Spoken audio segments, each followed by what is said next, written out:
japonaise. Bonjour, c'est Ritsuko, une japonaise habitant en France. Ça fait plus d'un mois que je n'ai pas posté une nouvelle vidéo. Je suis désolée, je souffre de fatigue oculaire qui m'empêche de rester concentrée devant un ordinateur pendant longtemps. Mais pendant mon absence en ligne, j'ai vu qu'il y a de nouvelles personnes abonnées et de gentils commentaires. Merci beaucoup. Donc, j'ai décidé de reprendre doucement. À cette occasion, j'ai changé un peu le décor et désormais, je peux modifier l'image de fond. Voilà, j'essaie d'améliorer petit à petit mes vidéos. Bon, le temps passe très vite, on est déjà en mois de février, mais pour ma première vidéo de l'année, j'aimerais bien commencer par parler du Nouvel An, même si c'est vrai qu'on ne peut plus dire bonne année.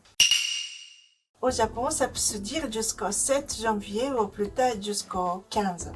Du 1er au 7 janvier, c'est la période qu'on appelle Matsunouchi, pendant laquelle on laisse les décorations du Nouvel An pour accueillir la divinité nommée Toshigami-sama. Par exemple, devant l'entrée d'une maison, à l'extérieur, on pose un paire de ce qu'on appelle kadomatsu, composé notamment de bambou et de pain.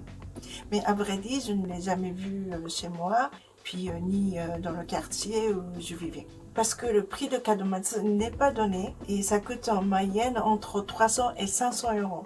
C'est pas comme le sapin de Noël. Donc, quand vous êtes au Japon et que quand vous voyez des kadomatsu devant chez quelqu'un, vous pouvez imaginer que le propriétaire mène une vie assez aisée.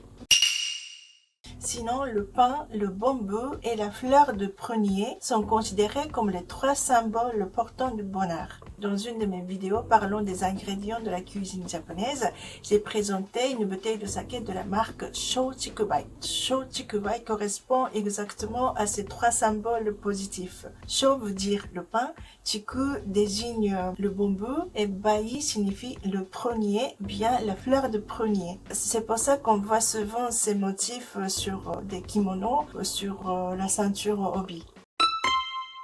Bon, bref, je reviens au sujet du Nouvel An. On prononce donc le vœu de l'année jusqu'au 7, mais il y a des régions, surtout dans l'ouest de l'archipel, on peut le dire jusqu'au 15. Cette date correspond au petit jour de l'an selon l'ancien calendrier. Voilà, tout ça n'est que la tradition, mais on respecte à peu près. Un peu comme la date limite pour garder le sapin de Noël en France.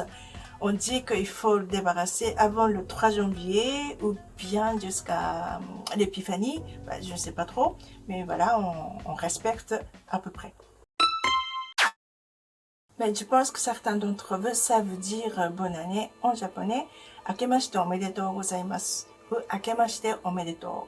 La différence entre les deux est que ce premier est évidemment plus poli, plus élégant, et ça passe partout par rapport à ce dernier qui est neutre, mais plutôt familier. Sinon, sur les réseaux sociaux, je vois de temps en temps des francophones écrire le terme Akeome, l'abréviation de Akemashite omedetou, pratiqué notamment chez les jeunes. Je vois le genre, mais c'était tendance. Ça veut dire qu'il n'est plus tendance.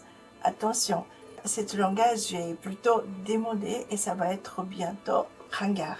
Donc, pour ceux qui souhaitent maîtriser la langue japonaise, je conseille très fortement de retenir la version longue. Akemashite omedetou gozaimasu. Certes, c'est long, mais pour bien commencer une nouvelle année, je pense que ça vaut le coup de faire un petit effort. Sinon, moi, quand je suis venue en France, c'était un 31 décembre. J'ai passé ma première nuit dans un petit hôtel à Tours. Comme j'avais 18 ans et que je ne connaissais personne, j'avais décidé de rester très sagement dans ma chambre pendant toute la soirée. Alors qu'à minuit, j'ai entendu crier des gens à l'extérieur et j'ai regardé par la fenêtre ce qui se passe à l'extérieur. Donc j'étais très impressionnée par le nombre de personnes traînées dans la rue parce que je ne connaissais pas les fêtes de réveillon qui n'étaient pas courantes au Japon à l'époque.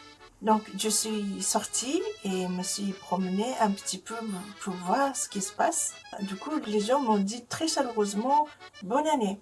Alors que je ne connaissais pas cette expression et comme il faisait nuit, je pensais à bonne nuit, la phrase que j'avais vue sur la liste de vocabulaire français à retenir pour les nuls. Et je me suis dit, c'est une bonne occasion de le pratiquer. Donc j'ai répondu à tout le monde, bonne nuit. mais tout est très bien passé. Je suis certaine que tout le monde était tellement vrai que ce soit bonne nuit, bonne année, c'était pareil. Voilà, grâce aux magie du réveillon et de l'alcool, j'ai eu l'impression d'être bien accueillie dans ce pays. Voilà, c'était un très bon souvenir de mon premier réveillon en France.